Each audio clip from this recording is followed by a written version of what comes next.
जो लोग ट्रेडिंग या इन्वेस्टमेंट करते हैं उन्होंने ये वर्ड आईपीओ कहीं ना कहीं देखा या सुना तो होगा और उनके जहन में इस वर्ड को लेकर क्वेश्चन आना तो पक्का है।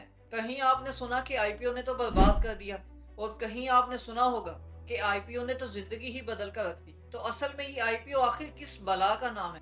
ये हमारी जिंदगी में कोई पॉजिटिव चेंज ला भी सकता है या हमारी सिर्फ जिंदगी को डिस्ट्रॉय करने के लिए आया है? और ऐसी मजीद कंफ्यूजन्स को आप खुद ही अपने से दूर कर देंगे just because of this video. तो आईपीओ की पूरी गेम आज आपको इस वीडियो में बिल्कुल कवर हो जाएगी। तो ये आईपीओ को लेकर आज मैं आपको एक कॉन्सेप्ट बताने जा रहा हूँ, जिसके बाद हम आईपीओ की कंप्लीट डिटेल देखेंगे। तो ये कॉन्सेप्ट आपको पूरी जिंदगी याद रहने वाला है।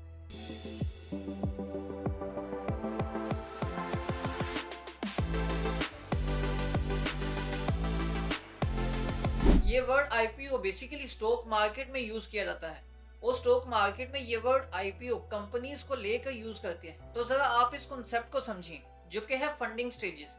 अभी फंडिंग स्टेजेस में बेसिकली फर्स्ट स्टेज आती है जो कि होती है प्रोमोटर फंड्स। अब ये प्रोमोटर फंड्स का मतलब क्या है कि अब एक पर्सन है या कोई इंडिविजुअल है, कोई भी बंदा एक अपनी कंपनी बनाता है। जब वो अपनी कंपनी बनाएगा अपने पैसों से तो वो कंपनी रन कर रही होती है।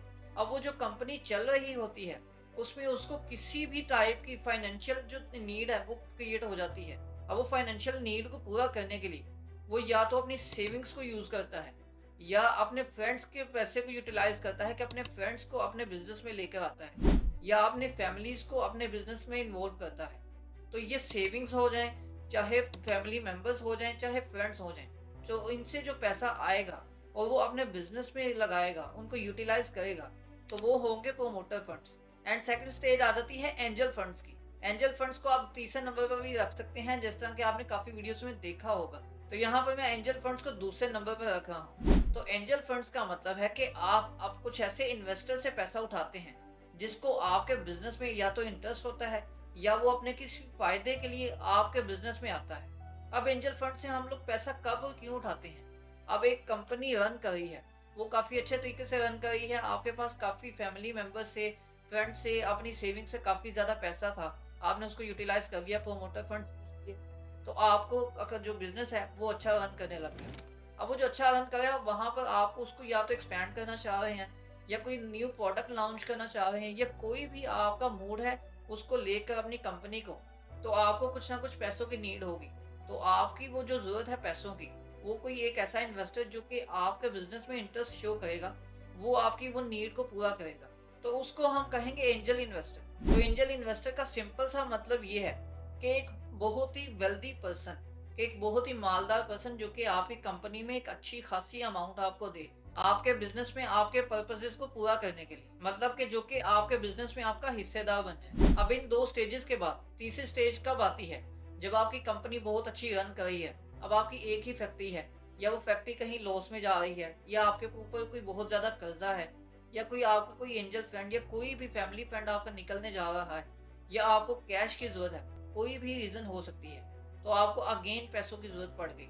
तो एंजल फंड्स के बाद, प्रोमोटर फंड्स के बाद तीसरी स्टेज जो आ जाती है वो होती है वेंचर कैपिटल फर्म्स या पीई फर्म्स, मतलब के प्राइवेट इक्विटी फर्म्स। तो ये वेंचर कैपिटल या पीई फर्म्स जो होती हैं ये आपको थर्ड नंबर पर आती हैं, जो कि आपको काफी ज्यादा असिस्ट करती हैं आपके बिजनेस में। मतलब कि ये भी आपको पैसे प्रोवाइड करती हैं सेम ऐसे ही जैसे कि एंजल फंड्स प्रोवाइड करते हैं, और आप अपना बिजनेस बिल्कुल एफिशिएंटली रन कर पाते हैं सिर्फ इन लोगों की वजह से। और कंपनी को अगर मजीद जरूरत पड़ती है तो इन 3 स्टेजेस के बाद मोस्ट इंपॉर्टेंट स्टेज आ जाती है जो कि होती है आईपीओ।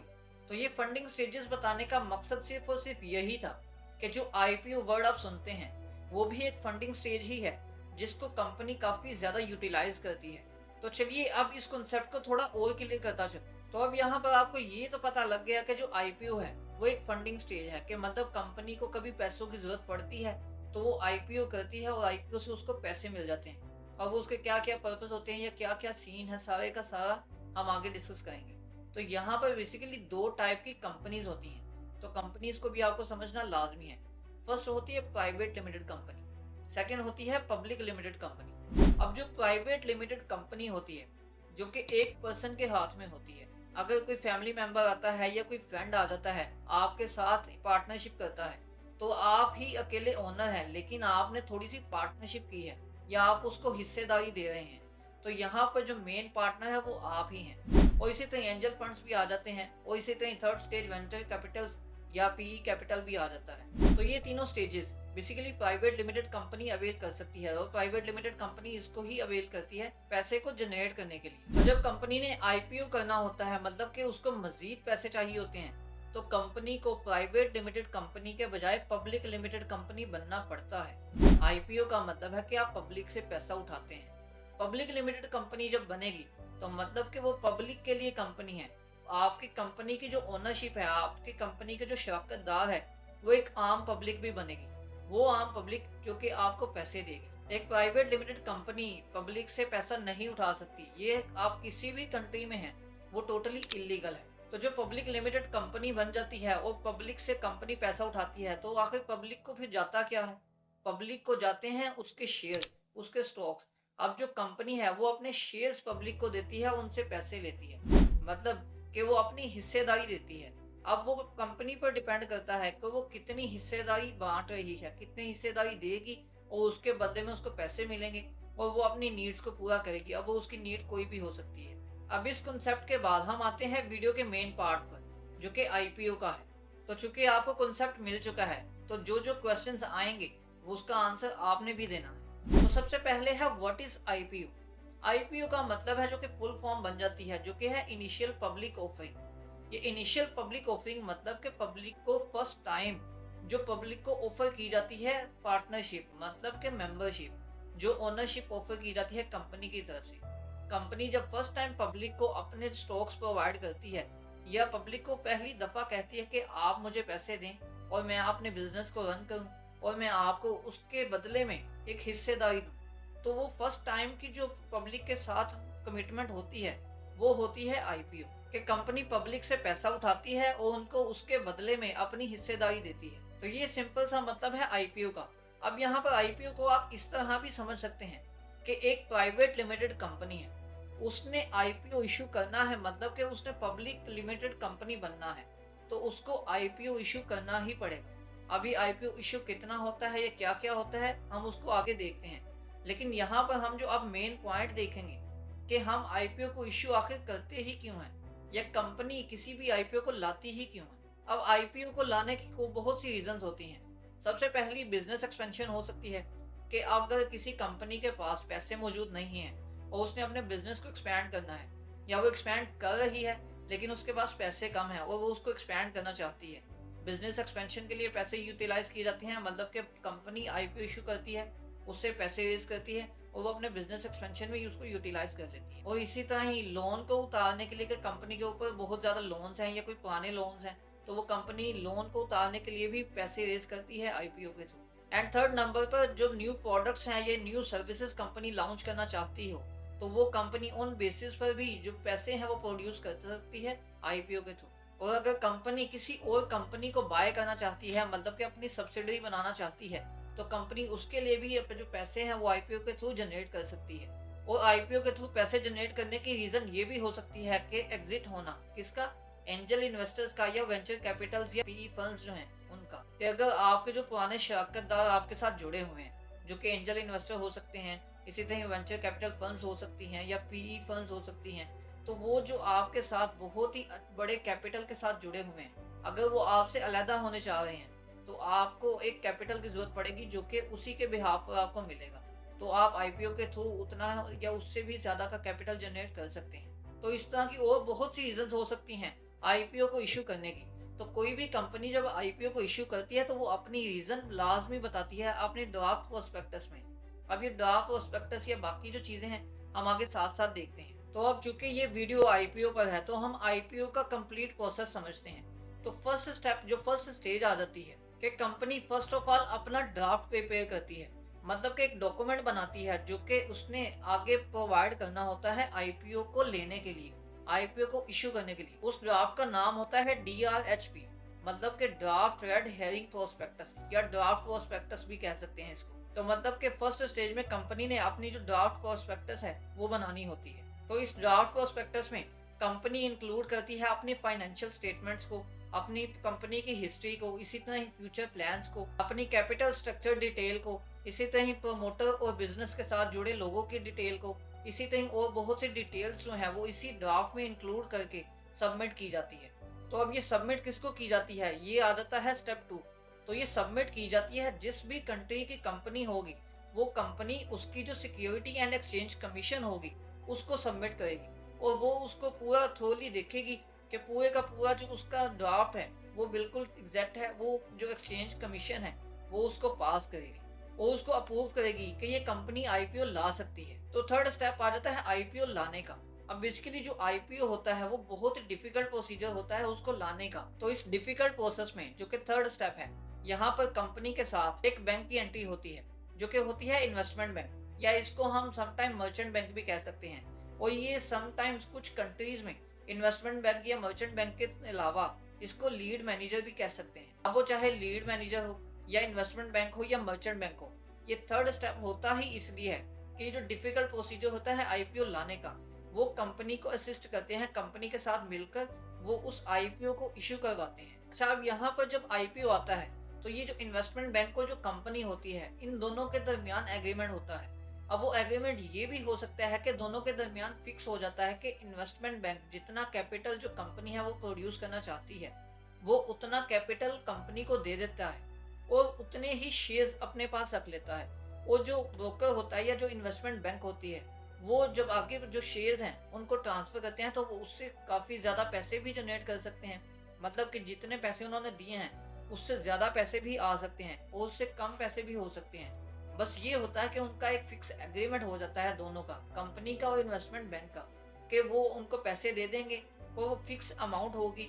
और ब्रोकर के पास, जो इन्वेस्टमेंट बैंक के पास कोई भी जो पैसे होंगे वो ज़्यादा आ गए या लॉस में चले गए तो वो कंपनी का उसके साथ कोई लेना देना नहीं होगा।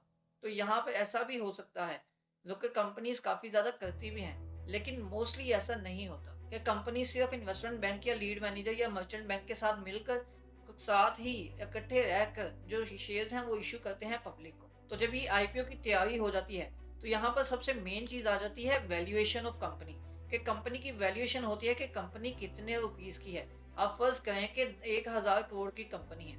अब 1000 करोड़ कंपनी की वैल्यूएशन है कंपनी की। अब कंपनी ने जनरेट कितने करने हैं पैसे, मतलब कि कितनी टाइप की, कितने परसेंटेज की पार्टनरशिप पब्लिक को देगी, कितने परसेंटेज का आईपीओ लाएगी। अब फर्ज कर लेते हैं कि कंपनी चाहती है कि मैं 20% की जो ओनरशिप है उसको मैं पब्लिक को देना चाहती हूँ। तो वो 20% की जो पार्टनरशिप है, जो 20% की ओनरशिप है, मतलब कि 200 करोड़ के जो शेयर्स हैं वो इश्यू किए जाएंगे पब्लिक को। तो वही 200 करोड़ पब्लिक से कंपनी के पास जाएंगे और कंपनी से 200 करोड़ के शेयर्स पब्लिक के पास आ जाएंगे। तो इसको फ्री फ्लोट भी कह सकते हैं। तो ये जो कंपनी की वैल्यूएशन होती है, ये कंपनी पर डिपेंड करती है कि कंपनी कितनी वैल्यूएशन जनरेट करना चाहती है, कितने कंपनी इशू करती है और कितनी अपने पास रिजर्व रखती है। अगर 20% इशू करती है, मतलब कि 80% जो कंपनी की ओनरशिप है वो कंपनी के खुद के पास ही है अभी। तो इस आईपीओ के प्रोसेस में फोर्थ एंड फाइनल स्टेप आ जाता है डिस्ट्रीब्यूशन और रिजर्वेशन। तो जब सारी चीज़ें फाइनलाइज हो जाती हैं, वैल्यूएशन हो जाती है, सब कुछ ड्राफ्ट वगैरह सब रेडी हैं, अब नंबर ऑफ स्टॉक्स जो हैं वो भी पता लग गए कि नंबर ऑफ स्टॉक्स कितने जाने हैं, कितनी परसेंटेज होगी और कितनी प्राइस होगी। तो प्राइस भी यहाँ पर एडजस्ट कर ली जाती है। अब यहाँ पर जो डिस्ट्रीब्यूशन या रिजर्वेशन है ये स्टार्ट हो जाएगी कि किस किस को कितने कितने स्टॉक्स जो हैं वो लॉट किए जाएंगे। अब यहाँ पर बेसिकली कोटा सिस्टम चलता है। अब ये कोटा सिस्टम काफ़ी कंट्रीज में डिफरेंट भी हो सकता है। हो सकता है कि आप जिस भी कंट्री से देख रहे हो आपका कोटा सिस्टम थोड़ा डिफरेंट हो जाए, लेकिन होता कोटा सिस्टम ही है। तो सबसे पहले आते हैं क्वालिफाइड इंस्टीट्यूशनल बायर्स, मीन के QIBs। अब ये जो क्वालिफाइड इंस्टीट्यूशनल बायर्स होते हैं, इनमें म्यूचुअल फंड्स भी आ सकते हैं, इंश्योरेंस कंपनीज भी आ सकती हैं। जो मेन इंस्टीट्यूट्स, बड़े बड़े इंस्टीट्यूट्स होते हैं जिनके पास बहुत ज़्यादा पैसा होता है, सबसे पहले उनको ऑफर किया जाता है कि वो इस कंपनी के आईपीओ को, मतलब कि इस कंपनी के फर्स्ट टाइम के स्टॉक्स को बाय करें। तो वो जो क्वालिफाइड इंस्टीट्यूशनल बायर्स होते हैं वो एक हैवी अमाउंट में, एक बहुत बड़ी अमाउंट में उनको बाय करते हैं और उनको पैसे चले जाते हैं और क्वालिफाइड इंस्टीट्यूशनल बायर्स जो होते हैं उनके पास स्टॉक्स आ जाते हैं। तो इनको ये आईपीओ इशू करने की जो परसेंटेज है वो तकरीबन 50 होती है। 50% के जो स्टॉक्स है जो कि इन्होंने इश्यू करने हैं पब्लिक को, वो 50% का इश्यू हो जाता है क्वालिफाइड इंस्टीट्यूशनल बायर्स को। तो ये क्वालिफाइड इंस्टीट्यूशनल बायर्स के बाद बारी आती है सेकंड नंबर पर, जो कि होते हैं नॉन इंस्टीट्यूशनल इन्वेस्टर्स। अब ये नॉन इंस्टीट्यूशनल इन्वेस्टर्स वो इन्वेस्टर्स होते हैं जिनके पास एक बहुत अच्छा खासा अमाउंट होता है कैपिटल का, कि वो अच्छी खासी अमाउंट कंपनी को दे सकते हैं। तो ये हर कंट्री के अकॉर्डिंग डिफरेंट हो सकती है। जिस तरह के इंडिया में तकरीबन 2 लाख से ज़्यादा है, इसी तरह ही पाकिस्तान में 10 लाख से कम नहीं हो सकती, और इसी तरह ही बाकी कंट्रीज में भी डिफरेंट क्राइटेरिया है। तो ये नॉन इंस्टीट्यूशनल इन्वेस्टर्स के पास कोटा होता है सिर्फ 15% का, मतलब कि 15% में ही इन्होंने अपनी बाइंग करनी है। और तीसरे नंबर पर आ जाते हैं रिटेल इन्वेस्टर्स, मतलब कि एक नॉर्मल इन्वेस्टर्स, जिनके पास कोटा आता है 35% का। तो ये जो फर्स्ट स्टेप होता है क्वालिफाइड इंस्टीट्यूशनल बायर्स का, इसमें आप जितनी ज्यादा से ज्यादा अमाउंट दे सकते हैं और जितने ज्यादा से ज्यादा स्टॉक्स ले सकते हैं वो आप ले सकते हैं। ये समटाइम ओवर सब्सक्राइब भी हो जाता है, क्योंकि इसकी एक अमाउंट डिफाइन की जाती है कि इस अमाउंट से लेकर इस अमाउंट तक ये शेयर बिकेगा। अब यहाँ पर अपर कैप भी हो जाता है और समटाइम जो फ्लोर प्राइस है वो भी हो जाती है। तो ये स्टॉक्स पर, उस आईपीओ पर डिपेंड करता है कि वो आईपीओ कैसा है, कंपनी कितनी अच्छी है। तो अब मेन मसला जो प्राइस का आता है वो आता है नॉन इंस्टीट्यूशनल इन्वेस्टर्स को। अब ये जो नॉन इंस्टीट्यूशनल इन्वेस्टर्स, ये आगे रिटेल इन्वेस्टर्स जो आ जाते हैं। अब जो फिक्स अमाउंट होती है एक स्टॉक की, कि एक स्टॉक की अगर प्राइस है 20 रुपये, तो यहाँ पर उन्होंने जो एक प्राइस मैनेज की होती है वो होती है 18 से 20 रुपये के दरमियान, कि आप 18 से 20 के दरमियान इस स्टॉक को बाय कर सकते हैं। तो यहाँ पर आप अपने अकॉर्डिंग बाय कर सकते हैं। तो यहाँ पर अगर आपका कोई क्वेश्चन हो कि एक स्टॉक बाय हो सकता है, तो यहाँ पर इसका आंसर है नो। बेसिकली एक स्टॉक आप कभी भी बाय नहीं कर सकते। आपको सबसे पहले तो जो क्वालिफाइड इंस्टीट्यूशनल बायर्स होते हैं उनके बाय करने के बाद जो नॉन इंस्टीट्यूशनल इन्वेस्टर्स होते हैं वो बाय करते हैं एक हैवी अमाउंट में। वो हैवी अमाउंट में बाय करने से, अगर आप गुरेज हैं कि अगर आप हैवी इन्वेस्टर्स नहीं हैं, आप थोड़ी अमाउंट में बाय करना चाहते हैं, तो आप रिटेलर में आकर यहाँ पर आप एक अमाउंट में, जो कि एक मतलब एक लॉट होती है, आप उस लॉट को बाय कर सकते हैं। अब वो लॉट 100 शेयर्स की भी हो सकती है, 500 शेयर्स की भी हो सकती है, 1000 की भी हो सकती है। तो उस लॉट के बगैर आप जो शेयर्स हैं उनको बाय नहीं कर सकते। आपको वो एक लॉट बाय करनी ही पड़ती है, चाहे वो 100 शेयर्स की हो या जितने मर्जी शेयर्स की। तो अब ये जो डिस्ट्रीब्यूशन या रिजर्वेशन प्रोसीजर है, ये जो फोर्थ स्टेप है, यहाँ पर 3 जो वर्ड्स हैं और भी यूज किए जाते हैं, जो कि है बुक बिल्डिंग। बुक बिल्डिंग हो गया, इसी तरह जनरल पब्लिक ऑफरिंग हो गया, और थर्ड आ जाता है लिस्टिंग इन स्टॉक मार्केट। तो स्टॉक मार्केट में जब लिस्ट हो जाता है, देन आप किसी भी प्राइस पर आप उसको बाय या सेल कर सकते हैं जैसे ही बिड लगती है। तो यहाँ पर यही होता है कि बुक बिल्डिंग में जो हायर इंस्टीट्यूशनल इन्वेस्टर्स होते हैं, मतलब कि क्वालिफाइड इंस्टीट्यूशनल इन्वेस्टर्स, वो बाय करते हैं। या इसी तरह ही जो नॉन इंस्टीट्यूशनल इन्वेस्टर्स जो एक हैवी अमाउंट वाले होते हैं, वो भी ये बुक बिल्डिंग में बाय कर सकते हैं। तो अभी एक डिफरेंट कंट्रीज में डिफरेंट रूल्स होते हैं। कहीं पर हो सकता है कि आपको बुक बिल्डिंग में ये ऑप्शन ना मिले, लेकिन काफी कंट्रीज में बुक बिल्डिंग में भी ये दोनों ऑप्शंस इंक्लूड हो जाते हैं। और इसी तरह जो जनरल पब्लिक ऑफरिंग आ जाती है, उसमें आप लॉट साइज ही बाय कर सकते हैं, कि आपको एक लॉट ही मिलेगी। और उसके बाद जो थर्ड स्टेप आ जाता है स्टॉक मार्केट में लिस्ट होने का। जब स्टॉक मार्केट में एक आईपीओ लिस्ट हो जाता है, मतलब कि एक कंपनी स्टॉक मार्केट में लिस्ट हो चुकी है, उसका स्टॉक लिस्ट हो गया है, तो आप उसको किसी भी प्राइस पर बाय कर सकते हैं। जो प्राइस रिकमेंड आप करते हैं या जिस प्राइस पर आप बाय करना चाहते हैं, बायर सेलर्स का जो भी कॉन्टैक्ट होगा, उस हिसाब से वो बिड क्यू हो जाएगी, कि वो बिड हिट हो जाएगी, आपको उस हिसाब से स्टॉक्स मिल जाएंगे। तो अब यहाँ पर एक और इम्पोर्टेंट जो पार्ट है वो है इशू पीरियड का।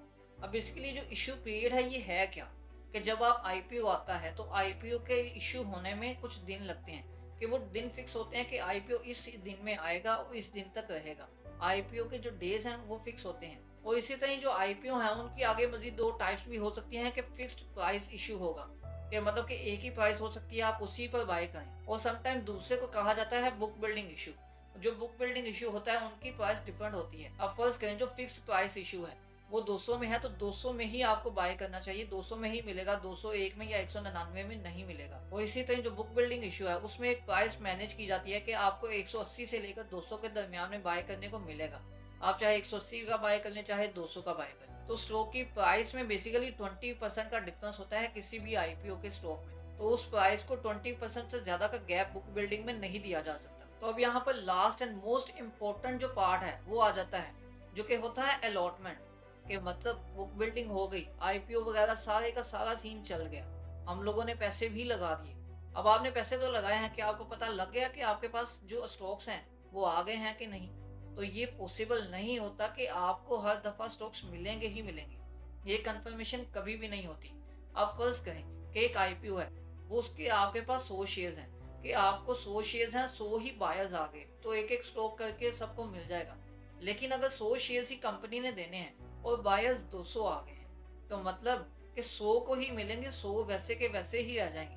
हालांकि पैसे तो सबके लगेंगे, जिनके 100 को शेयर्स मिलेंगे उनके पैसे डिडक्ट हो जाएंगे, जिन 100 को शेयर्स नहीं मिलेंगे उनके पैसे उनके पास वापस महफूज ही रहेंगे। तो इसको ओवर सब्सक्राइब भी कहा जाता है कि अगर 100 बायर्स हैं तो वहां पर 200 आ गए, तो मतलब कि 2x का जो ओवर सब्सक्राइब ये स्टॉक हो चुका हुआ है। तो जो भी स्टॉक आईपीओ जो भी होगा, अगर वो ओवर सब्सक्राइब होता है तो ये उसके अच्छे होने का निशान है, क्या मतलब कि ये एक साइन है कि ये आईपीओ अच्छा है जो कि ओवर सब्सक्राइब हो रहा है। तो आईपीओ को बाय करते वक्त ये लाजमी जहन में रखिएगा कि आईपीओ आपको नहीं भी मिल सकता, कि आप आईपीओ को लेने के लिए फॉर्म फिल करते हैं या कोई भी आप फिजिकली जाते हैं या जो भी स्टेप आप फॉलो करते हैं, तो आपके जहन में ये होना चाहिए कि आपको आईपीओ हो भी सकता है कि ना भी मिले, आपको सिर्फ आपके पैसे वापस ही मिल जाएं।